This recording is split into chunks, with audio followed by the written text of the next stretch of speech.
লা লিগায় টানা ৩ ম্যাচে জয় পেল রিয়াল মাদ্রিদ। এমবাপ্পে বেলিংহামের দাপটে লেগানেসকে ৩-২ গোলে হারিয়েছে রিয়াল। ফরাসি সুপারস্টার কিলিয়ান এমবাপ্পে তার ক্যারিয়ারের প্রথম গোল করেছেন ফ্রি কিক থেকে। লা লিগায় বারবার করে বার্সেলোনার চেয়ে পিছিয়ে পড়ছে রিয়াল মাদ্রিদ।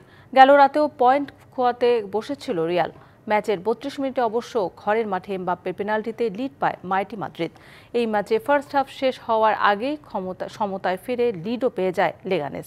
দিয়েগো গার্সিয়া আর দানিয়েল রাবা বল পাঠান রিয়ালের জালে। সেকেন্ড হাফের শুরুতেই আর জুড বেলিংহামের গোলে সমতায় ফেরে কার্লো আনচেলত্তির দল। স্কোরলাইন ২-২ ছিল ম্যাচের ৭৫ মিনিট পর্যন্তই। এরপরই এমবাপ্পের দেখার মতো এক গোল।